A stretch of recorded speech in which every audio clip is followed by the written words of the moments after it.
What we're doing is we're doing white on white is Kathy's, is kind of what we were given to do today. And Kathy is awesome at pulling that all together. As you can see, we all want to live here. It looks gorgeous and amazing.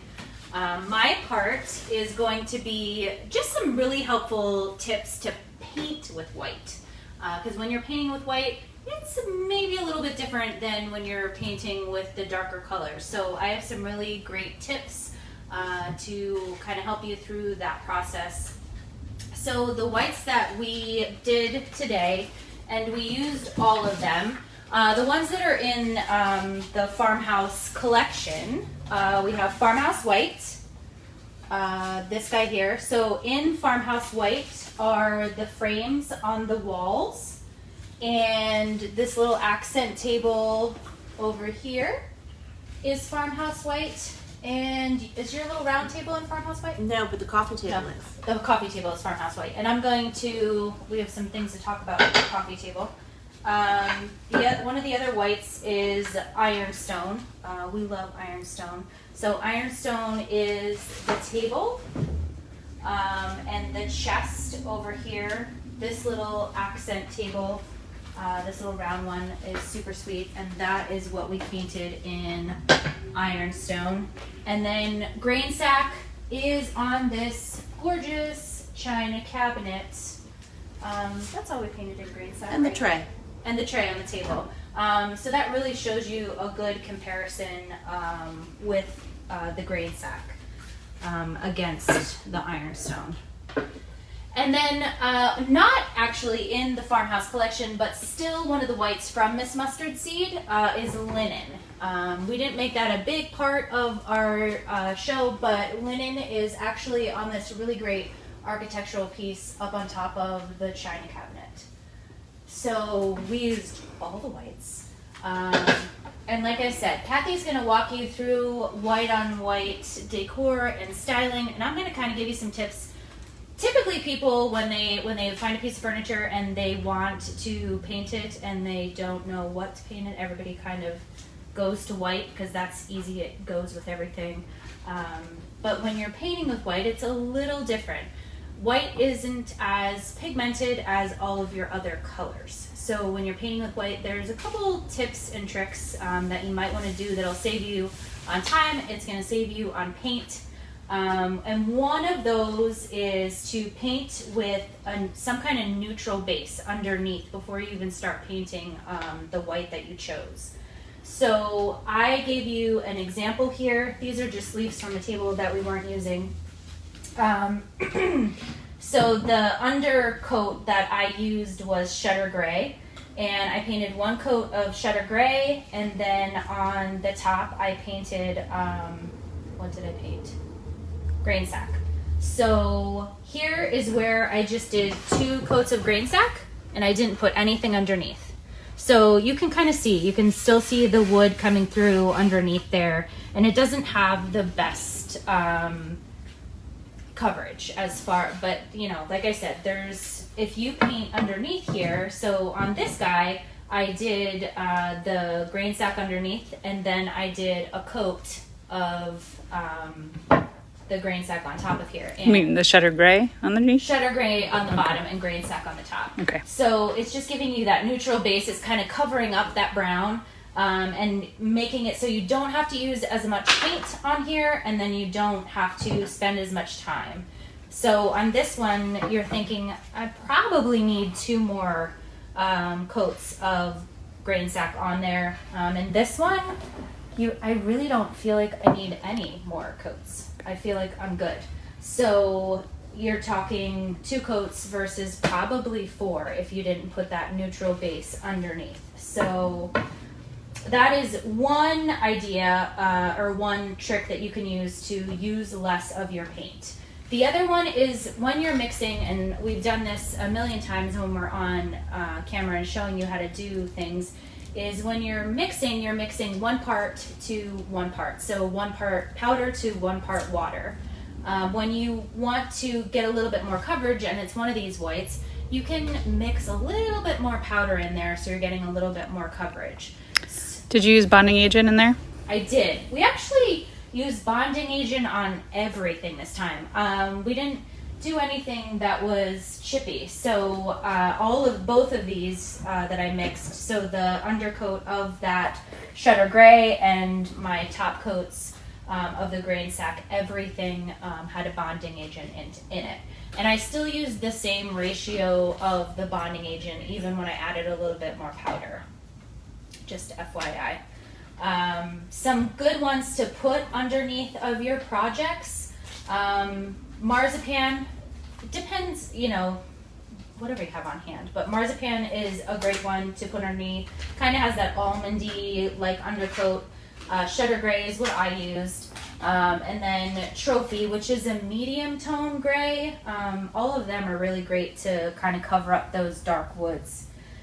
And as far as, I know everybody gets stuck on like the mixing part of it, and I'm just like, well, I just throw some more powder in there. It's kind of like when you were like, okay, your grandma was like, well, when we make the biscuits, do like four to six, you know, tablespoons of water. It kind of runs the same way.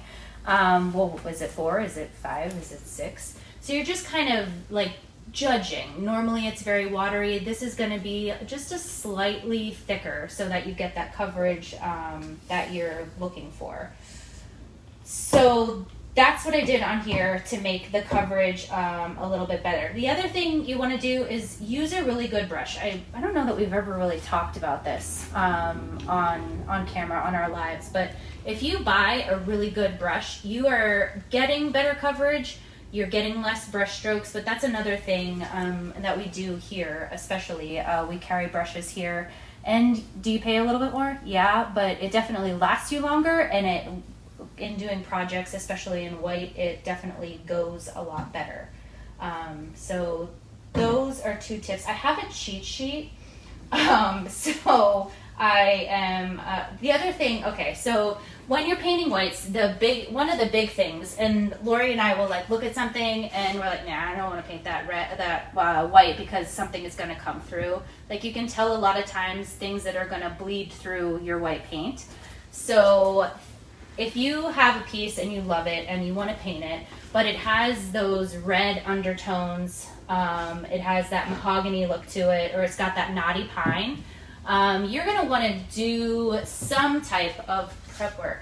Yeah, so here is one of those examples. So this wood was reddish when we started painting it, and then you can see whatever kind of board was kind of put through there where they laid more stain, it gets that pinkish white. It will not go away.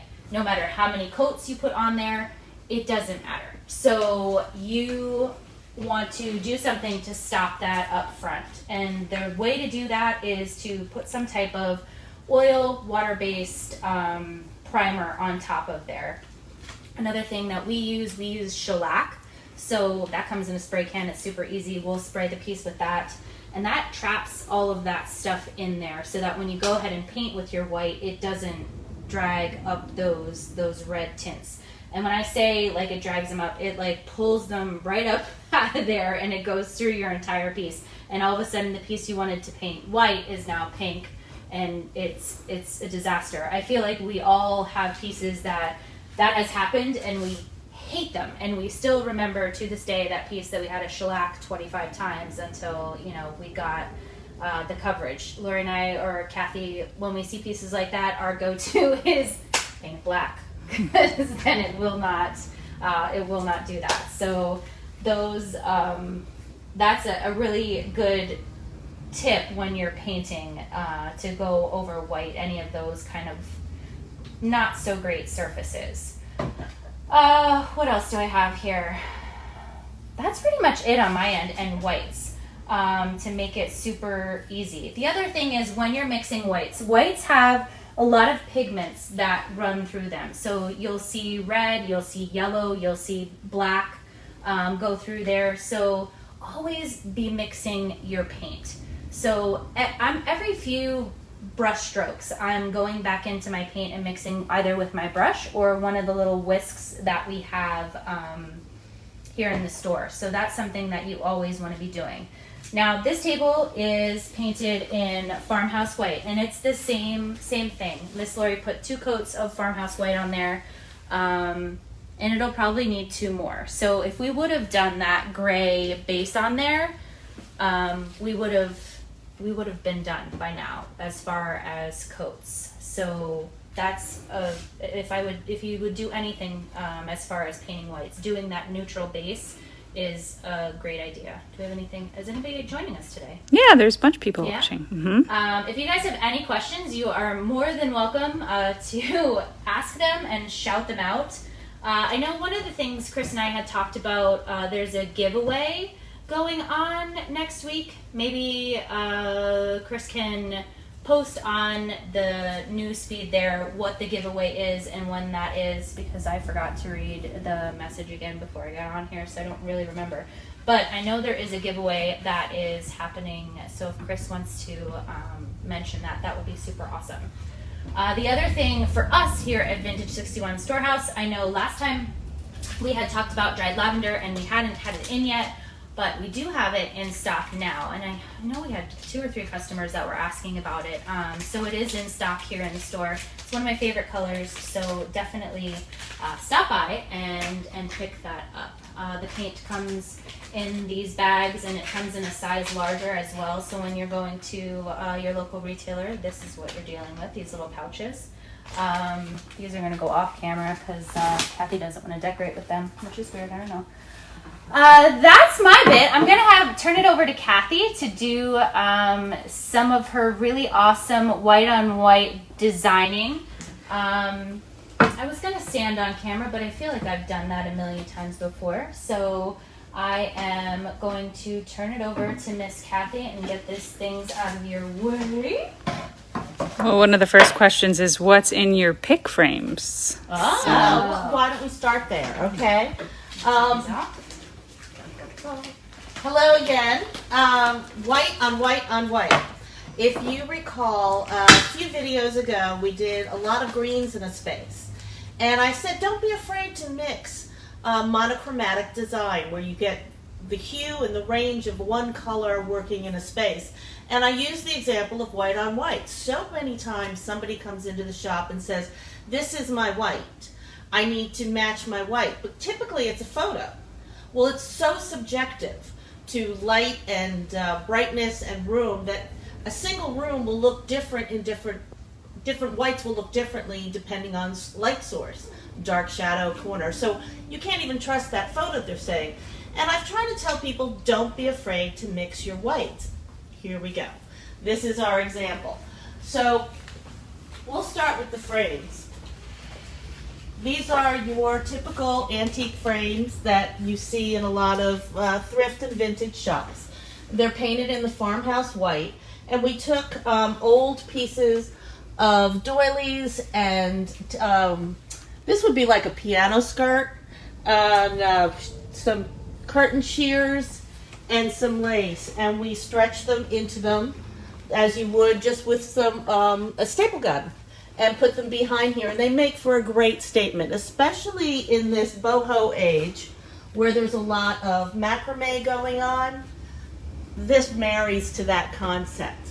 So when you're working with white on white, what's important to have is texture, so that you have the push and pull between spaces, and you'll see color and dimension and shape take that form of push and pull. Here's an example right here. We've got this great blanket chest, and look at all the different whites and the different textures, and they blend beautifully. Put them out. So many of us have these great pieces and we have them stuck in a linen closet.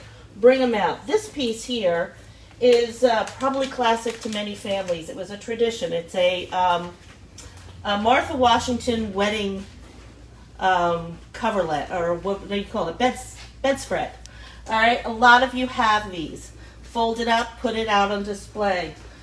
This piece my mother made me years and years ago. So if you have those special pieces, you just bring them out. And again, what I was saying about macrame and the boho vibe that's very popular. Some of you might call this shabby chic. Some of you wouldn't. I don't think things are quite shabby chic anymore. It's kind of passé. They've taken on a new level. But if you bring in the right pieces, you give it a new message. Another thing to know about when you work with white paint especially is it marries all your furniture. So for instance, you notice that this chair is not the same as this chair? We have two chairs with similar ideas, similar appointments on them. So we matched 2 and 2. You put the same color on them, and this works for anything, for black, for color, whatever. You put them juxtaposed on either end of the table, and you have something interesting. It's that layer of texture. Our china cabinet is in the grain sack. Well, what I did was I made a tray over here in the grain sack as well, and it pops your eyes and carries them between the two. Over here is some ideas. Don't be afraid to bring the outside in. So this is a patio piece, and this is a patio piece. You can use them in your home, and they feel wonderful, but you can see so much of what I talk about with texture in this piece. Between a knitted blanket and a couple of, this is, my mother did this a while back. She took one of her mother's wedding blankets, and she had pillows made out of them.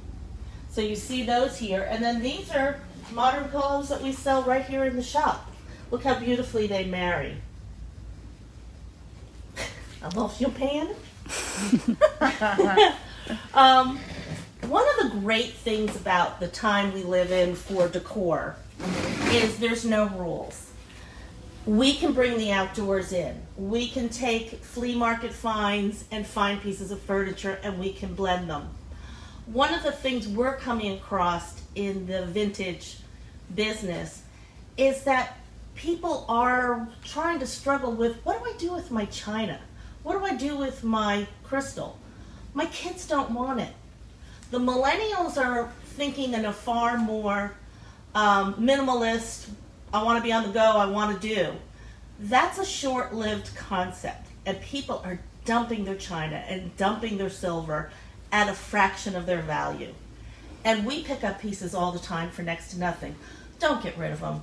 They're worth sticking in the closet. They're worth sticking under the bed, because the time's going to come when someone's going to say, I wish I had my grandmother's china.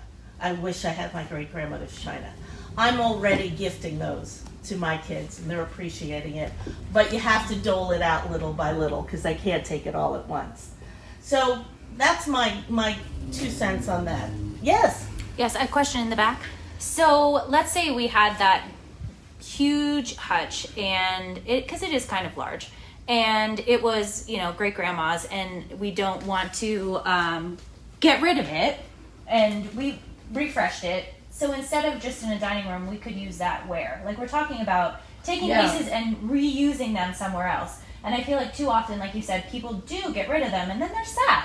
Because in your 20s, you don't really care maybe so much about grandma's hutch, but when you're 35, you do care about your grandma's hutch that you threw out or you gave away to somebody else. Absolutely. And also the this walnut or mahogany that you're going, that's heavy and it just doesn't feel like me. It can become anything else. This is an amazing piece of furniture. Imagine, okay, housing is different now. Warehouses are becoming lofts. Old apartments are having walls knocked down and being made bigger spaces. My son's about to move into a new space with his wife, and I said, stop thinking of them as living room, dining room. You see that living room? That's your study. You see that dining room? That's your living room. And everything came together. A piece like this is all of a sudden a bookshelf. And you have all your books in here, or your collectibles. It's in your study. A lot of our newer homes have massive closets. You put this in the middle of a closet, you have storage down below, and up top is your jewelry and your handbags. You can think of every piece of furniture in a new. And I think I've said it before, form follows function. You ask yourself in my home, how do I need to function? In this space, what do I need to do? It's more than just put my keys down. How do I need to operate? In my son and his wife's case, they both work from home. She was going to have her office in one space, and I said, it's a traffic zone. You don't want it there. This is why we're flipping it. Everybody wants to look out a window. Let's get your desks near a window. You need to have quiet space. You're on meetings all day. get yourself zoned out. And so function was so key, and form follows. What does that look like? All right, I've got every handbag known to man, and I want to see them. And I want to put them in my bedroom, and I want to... How many of you have taken your closet doors off and you've gotten organizers and it's all beautiful? I have one friend, man, she rips open all the doors and she just says, I love to lay in bed and see my clothes. If you're neat, if you're like me, you shove it because your house is perfect, but not your closets. But just think about in a bedroom where you have this piece and your jewelry is laid out and your handbags and your seasonal hats and whatnot are down below. It's wonderful to just enjoy how you put your life together. All right, so we have some more ideas of white on white. If you look over here, you're going to see some milk glass and some art pottery. So for this china cabinet, what's going to work to really make it sing is to layer it. And you're going to have tone and hue to kind of bump all the whites against each other. All right, so What's in the back? What's in the back of the china cabinet? well, this is an idea. Thank you for asking. You're welcome. This is an idea of what was old is new again. This piece was dark wood, had a fabric backing Tell them what it looked that like. was a burgundy damask, and it just looked old and sad. Well, now this is a fabric that has kind of a grass weave feel to it without it being a complicated grass weave to feel with, you know, white on white. And it's got all its like tones and shadows in it. So you see that on top of that. Right there you have texture. All right? So I would put these on most of my shelves.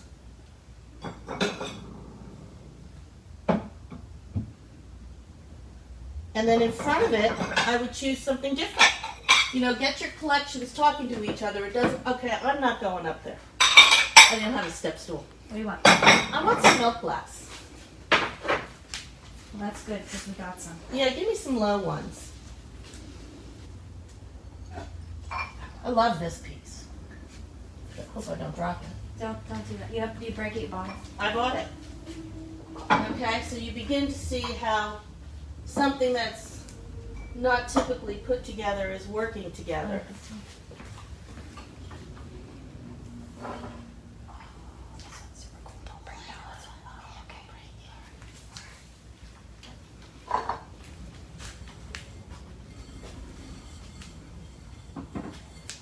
So these things you can totally go to an estate sale, an auction, Goodwill. and pick up for next to nothing.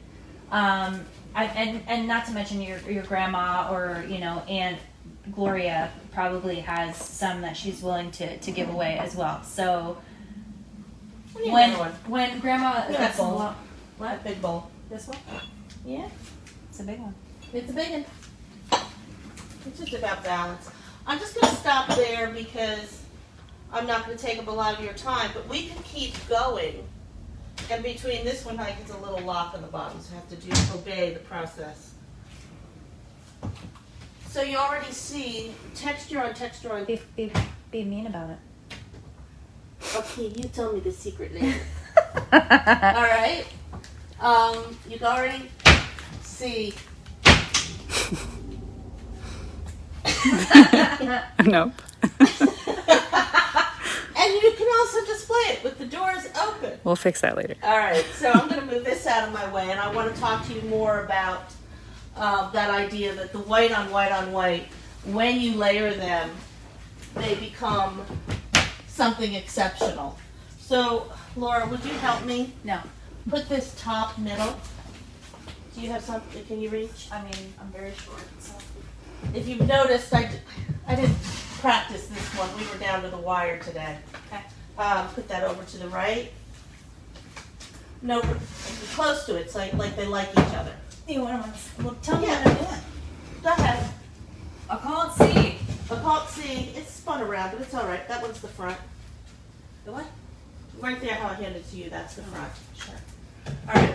I have all these pieces of art glass over here, art pottery. That can all go up there, all in different layers. But against the background of the architectural piece, you see how it pops and how it has shadow and form. And if you notice on that piece, it has just a little bit of woodwork. That sometimes is a little advantage to setting off your white on white. You see in this piece here, the little bit of woodwork. You see in this vintage piece, all the woodwork that's popping through. That's going to give you a little bit more depth as well. All right, so you say, how the heck do I live in a white room? What do I do? Number one, you act like you live in a white room. You wash your hands. I tell my family that. We have a white living room. All right, so, but If we have kids, can we live in the white room? you can. You know, kids adapt. You say, look, this is how we operate in a space. This is mommy's special room. Wash your hands. Okay. But what I wanted to say was, when it comes to events, you have a blank palette. So at Christmas time, this easily changes with some greens and some So gold. we can add color to our white on white, although we Absolutely. didn't. We did it. Like, fun way to do Christmas with a white on white room is do Join me over here. silver and gold. Silver and gold goes very nicely. Or your greens with your tree. Even just bang it up with some red. Birthday parties, anniversary parties, baby showers. You just add color and do things, and you have a blank palette all the time. You never see someone's home that they try to force Christmas in, and it just goes against all the colors that are patterns that they've put in that room. You're ready to go. You're never going to be fighting your base palette. So the other thing I said was about what are the ways to make it pop a little bit. Find some glass, something crystally. That crystal that everyone's throwing out, keep it. These are just a couple of glass doorknobs. You put those down and it's another shine level. So what else should we go over that we haven't mentioned? So, like, things, people always think they have to, like, spend a ton of money to make this happen, a white on white. And really, you don't. Like, that architectural piece up there, Lori and I did a linen closet, and that was on the top of it, and we hated it, so we didn't put it on there. And now here it is, you know, we're using it in some other fashion. So things like that are super easy to just repurpose into something else. When you're, a lot of times we will, if a table is broken or we bought it as a set and we don't love the table, we'll chop those legs right off and we'll make them into candlesticks. And so it's really inexpensive things that we're doing. And since you're joining us, you can go to the auction. A lot of people don't want these things because they're big and it's hard to move, and so you can pick these things up for a fraction of what they're worth. And thanks to painting, things that you see at auction that don't seem to match will match because you're going to change them. Because this table set had nothing No. to do with this china cabinet. Zero. You have to see the legs on this piece. Oh, it's really pretty. You know, this was a dark, heavy piece. I'm going to make noise. Look at those legs. And once you paint them and distress them a bit, these have also a little hemp oil on them. Look how gorgeous that is. You can't buy that new, and you can't buy hardwoods new without paying a small fortune. A fortune. And all of the old stuff is actually made of wood. A lot of times you go into these furniture stores and it's not even actually wood. I've had the Pottery Barn outlet next to my house, and everything is a fiberboard underneath. Everything. And people rave about that. And And- I mean, whatever. If you like that stuff, fine. But Well, they are design heavy, but they're not quality in terms of raw materials because the raw materials are too expensive. right. So go to the thrift shops and stores like ours and find these pieces because they're priced, you know, like you're talking about a couple $100, and paint a bag of Miss Mustard Seed paint $23 and Right. make it over. And all you're doing with the paint is adding water. And I mean, as far as like if we had all this furniture to make over, like how much paint did we use? I don't know, maybe 6 bags of paint, and like I said, a little bit more. Of all the pieces, and there's a lot And there's here. a lot in here that we painted. We painted the chairs and the table and the chest and all these accent pieces and the frames. And this hutch, let me just tell you, she was a beast. But now you're talking and people are like, I don't have the time for that. That's like, who has the time for that? It doesn't take that much time. To paint this whole thing, and it was 2 of us doing it, it took us a day and a half. You know, so if you're devoting your time, not that everybody has a day and a half, but, you know, I mean, the weekend, or like 2 hours here, 2 hours there, put a coat on here and there. It doesn't take a lot of time. It's not super complicated. I mean, we're lucky here. We get to have all the colors at our disposal. Yeah. And Miss Mustard Seed's Milk Paint is just a permanent part of what we do here and our lives, even in our own houses. But it's an amazing product. We get on and we do these lives and we talk about the paint, and then Kathy gets on here and talks about all of the design stuff. But like, you watch our videos and then you're like, but you can totally do it. It's super simple. But you know, every single person out there is going to have certain questions to face. What do we do with grandma's furniture? And they look at the younger generation and go, they're not going to want that. Yeah, they do. They want these looks. They want this vibe. So you just have to present it to them different. Maybe paint it for them and gift it to them.